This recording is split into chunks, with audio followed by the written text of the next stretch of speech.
ముందుగా మీడియా మిత్రులకు నమస్కారం. ఈ చెల్లంపల్లి గ్రామ పంచాయతీ కల్వకుర్తి నియోజకవర్గంలోని కడతాల్ మండలంలో జరగబోతున్న గ్రామ పంచాయతీ ఎన్నికల్లో నేను 4వ అభ్యర్థిగా వార్డు నెంబర్గా చెల్లంపల్లి గ్రామ పంచాయతీ నుంచి నిలవడం జరిగింది.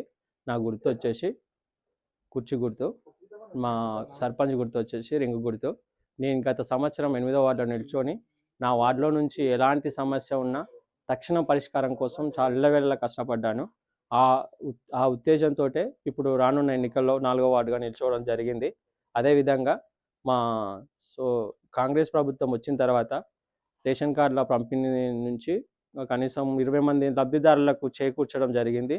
ప్రతి వార్డులోని ఏ సమస్యనైనా నా సమస్యగా పరిష్కరించడానికి ఇళ్ళవేళలా నేను కృషి చేస్తూ ఆ సంతోషంతో, ఆ ఆనందంతో ఇప్పుడు మళ్ళీ ఒకసారి 4వ వార్డుగా ముందుకు రావడం జరిగింది. మీ సేవ కోసం నేను వచ్చాను.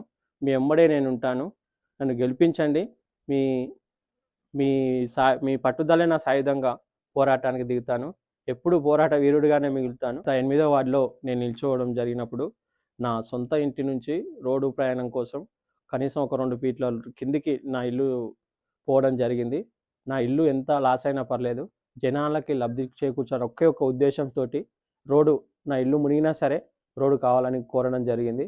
అదేవిధంగా ఎంత పరిష్కారం ఇచ్చినా సరే నేను ఎవ్వరికీ సానుకూల ఇచ్చాను, కానీ ఎప్పుడు వ్యతిరేకత రాకుండా ప్రయత్నం చేశాను.